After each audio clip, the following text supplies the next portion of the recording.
What is up, everybody?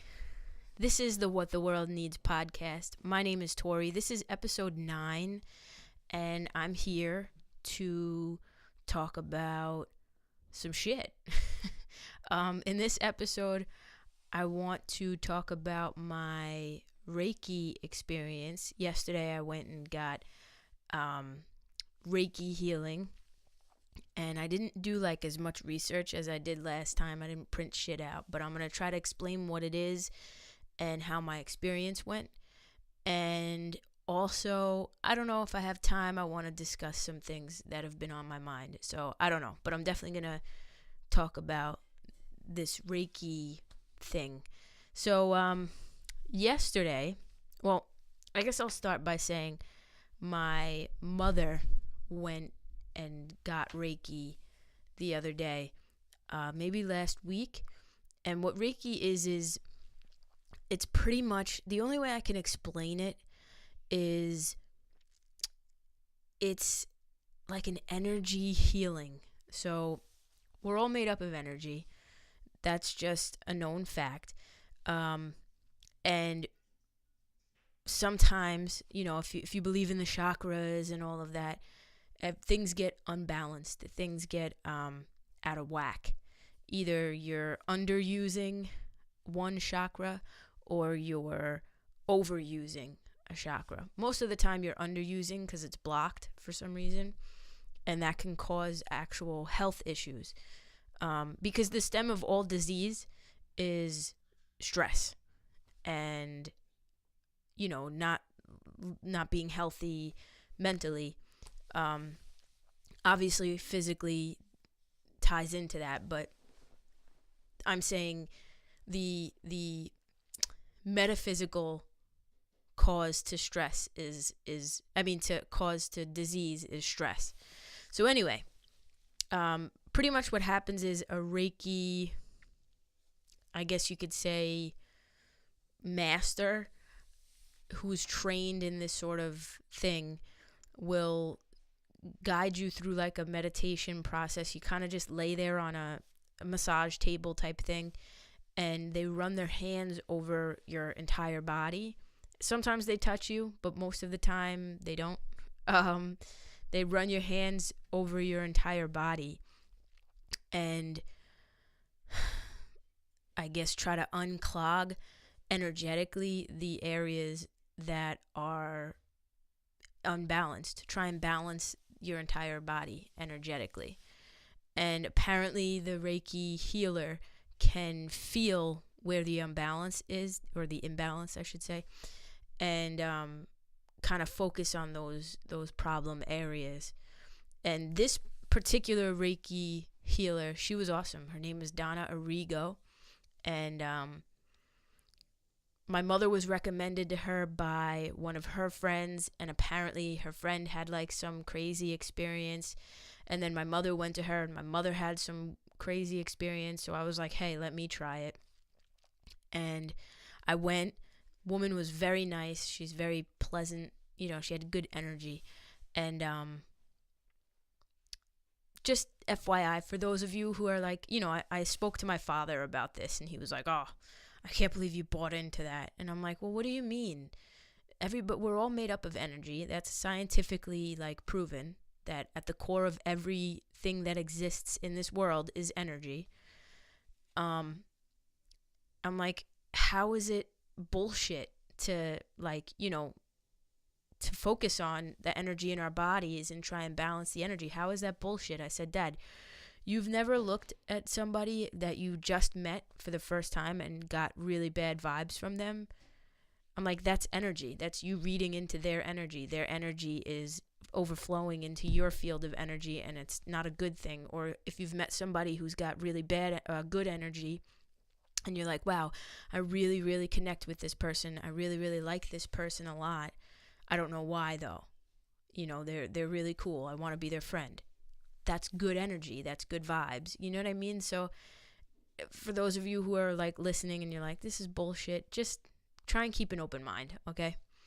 So anyway, I walk in. She was very sweet. She introduced herself.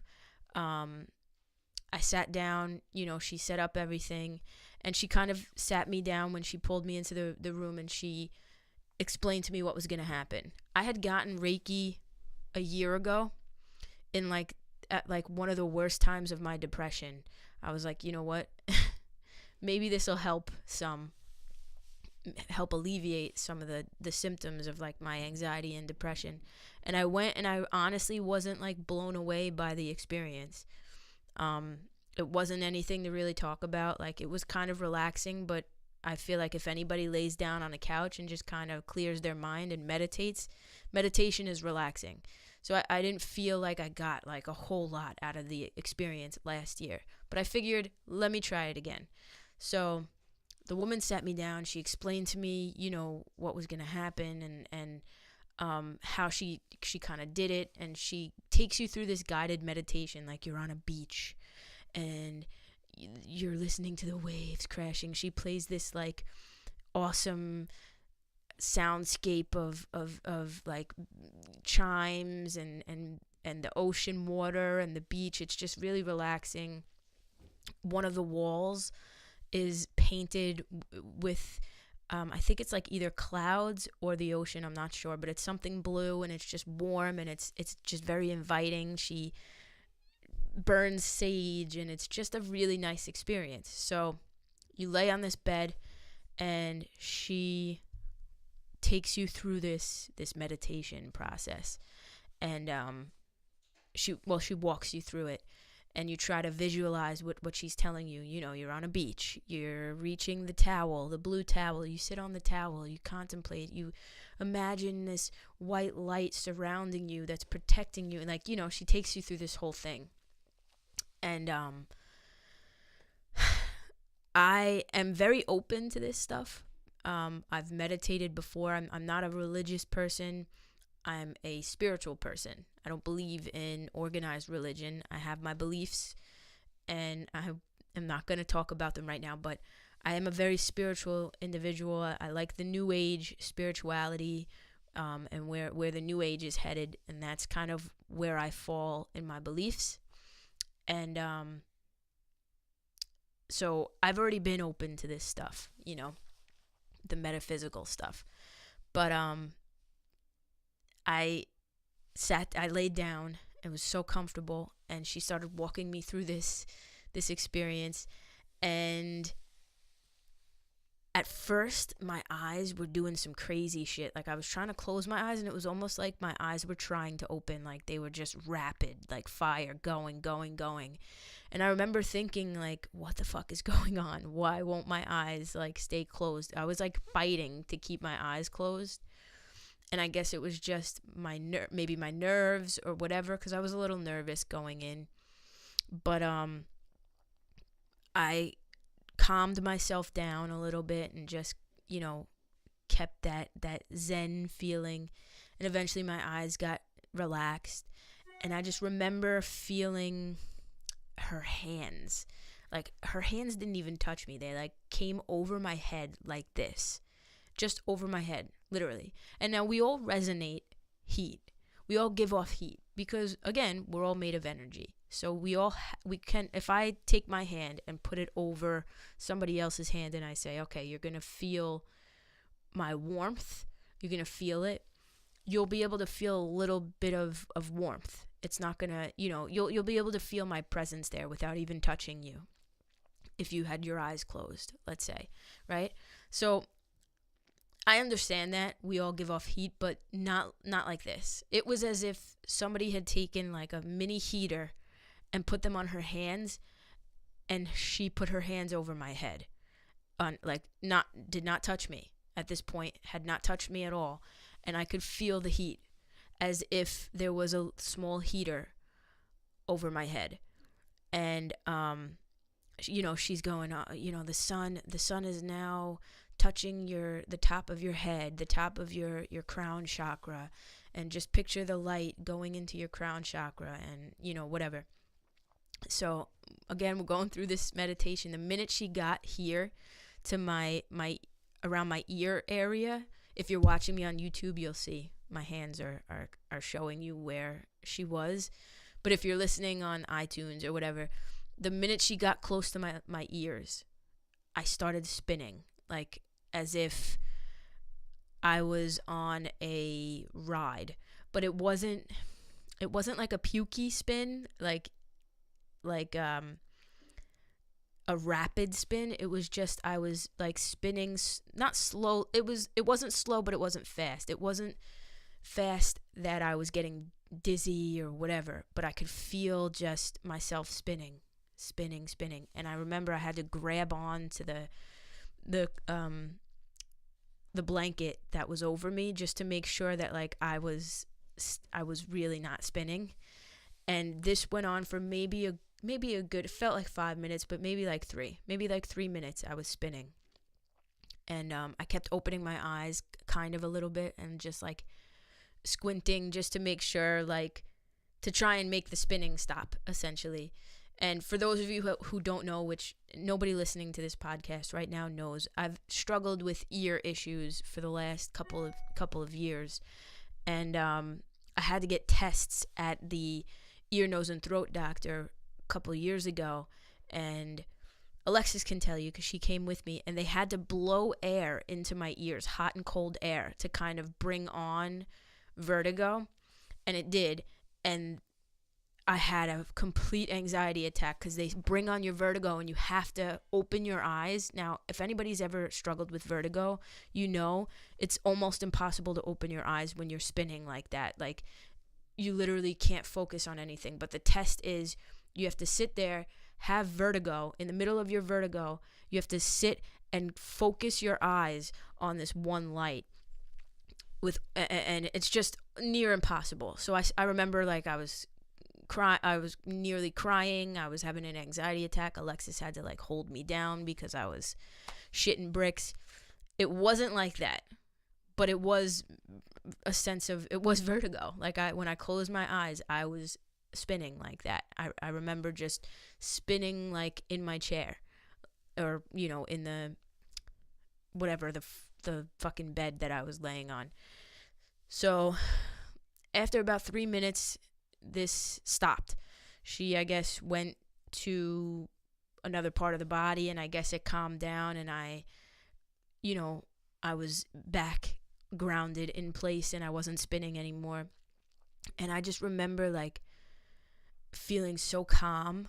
Even when I was spinning, I was calm. I wasn't having an anxiety attack. I wasn't flipping balls or anything like that. I was pretty calm. And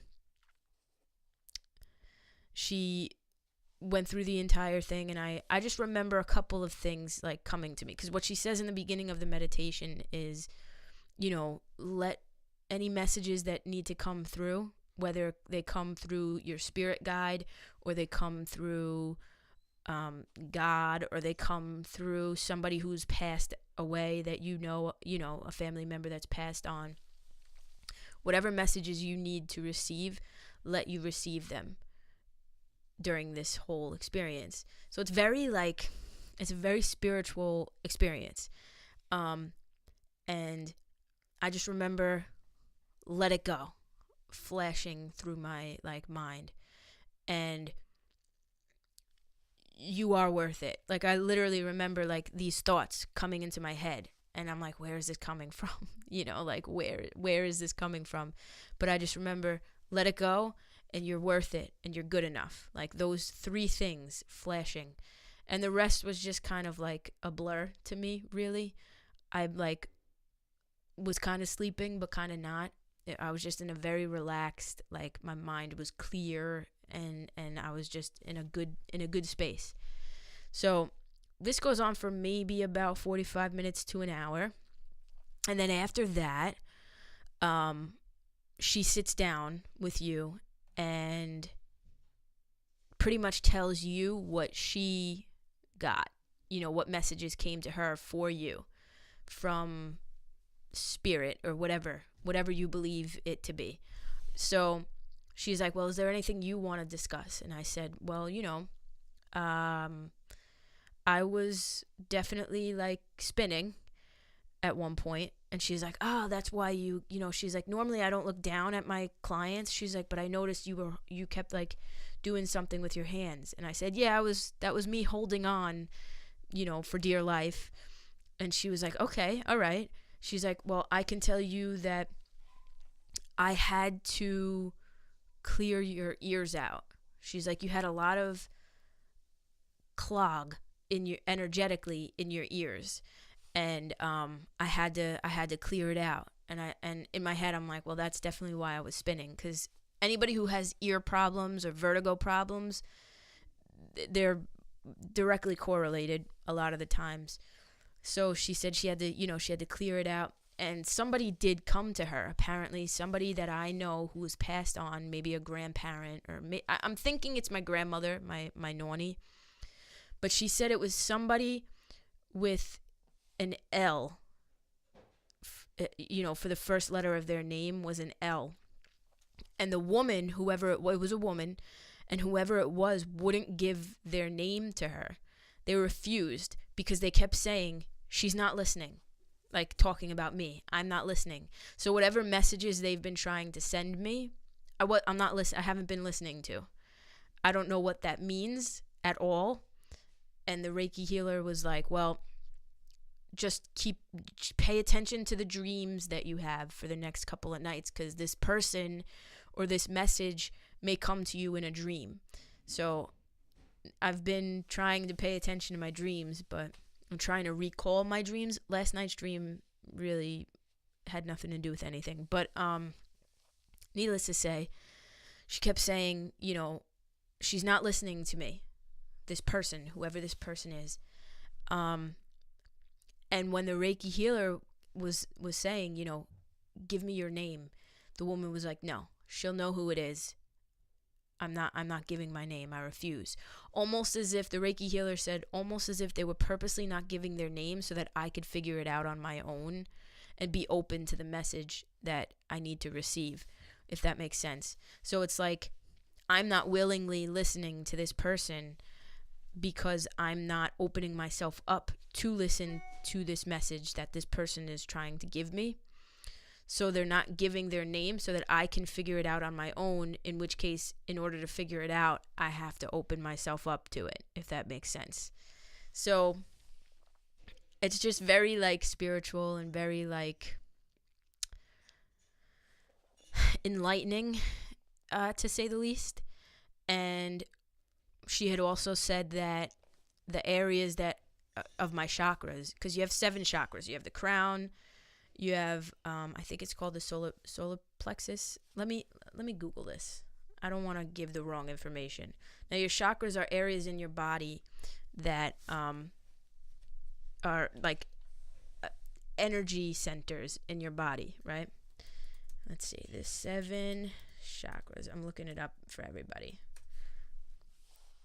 Learn chakras. What are chakras? Okay. Become a chakra master. No thanks. I'm good. Hold on.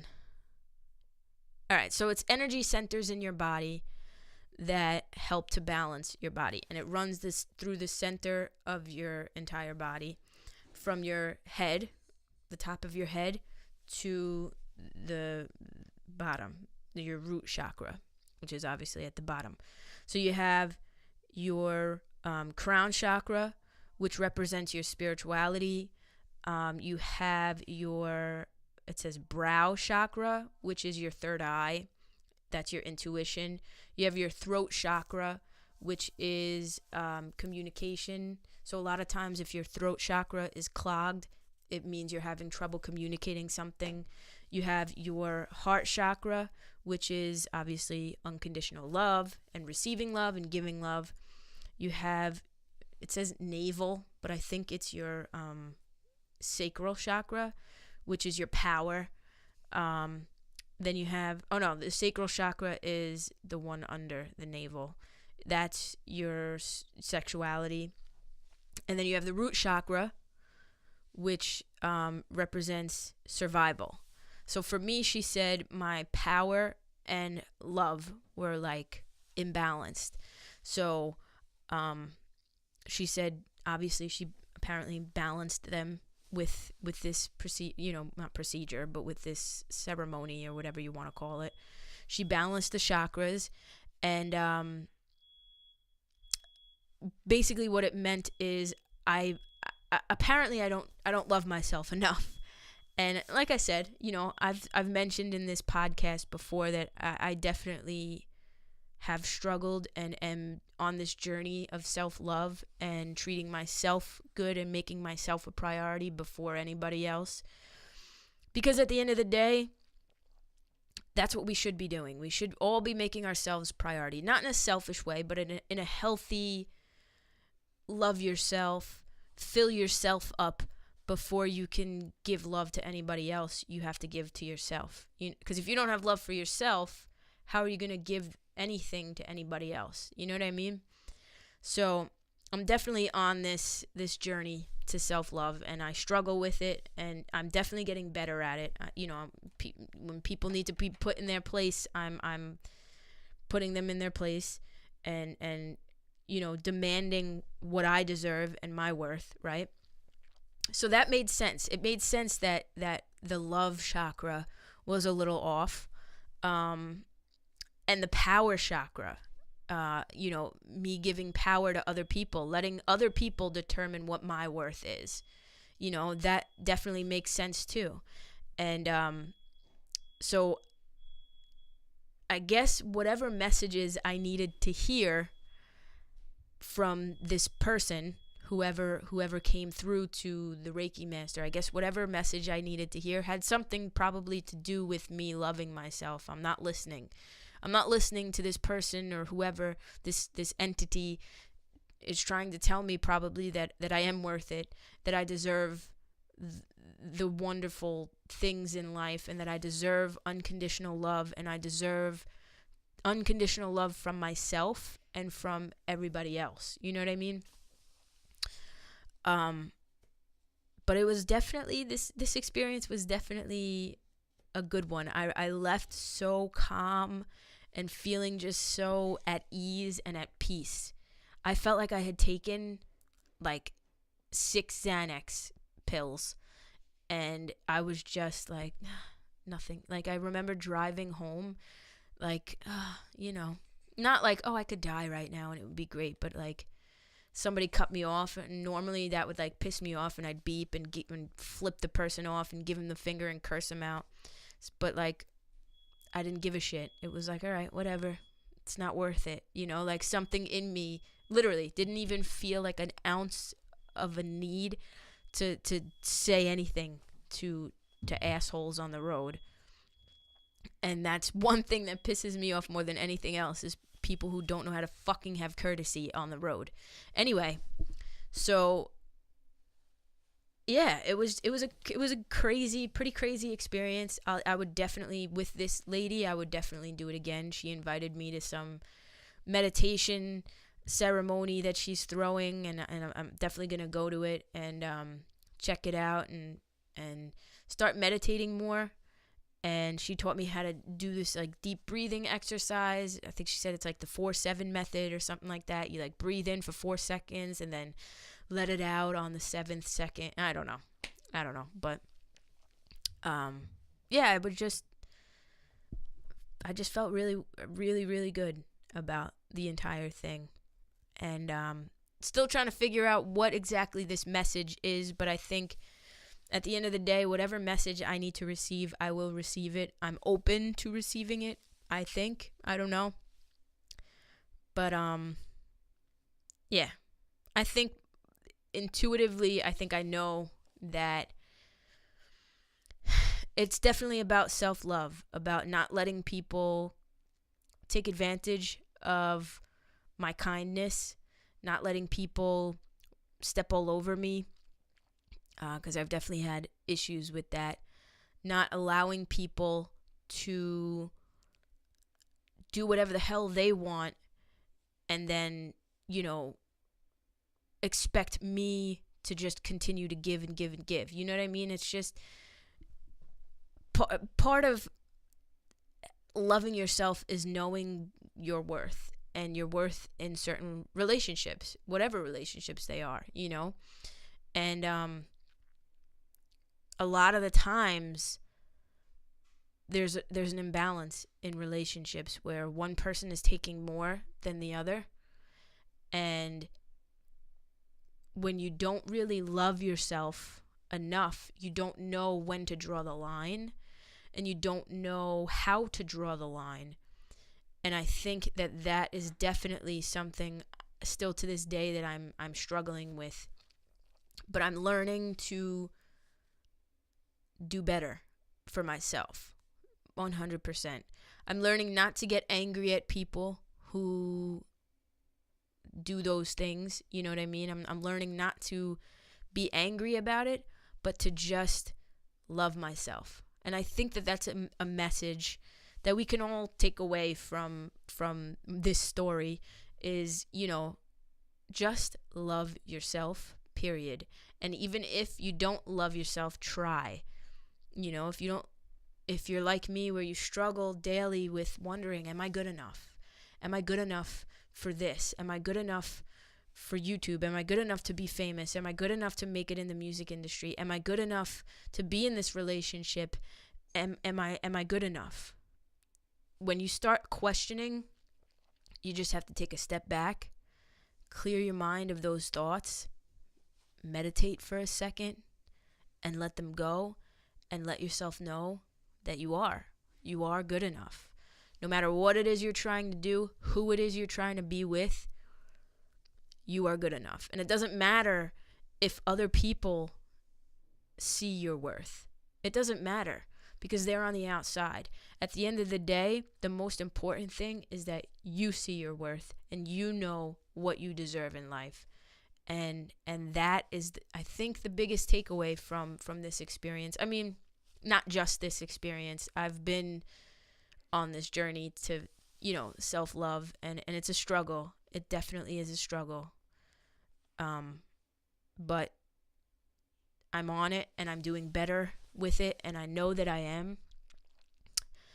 And this experience, this Reiki experience, kind of just validated that this is the biggest thing that I need to conquer and overcome. And I definitely will. I know I will, because I know deep down that I am worth it. I'm worth so much, and you guys are too, so that's all. That was my Reiki experience. I hope it wasn't too boring. It was pretty mind-blowing, just the feeling alone, not even just the experience or whatever, but the feeling that it gave me was incredible. That I've never in my life felt that relaxed before. Legit.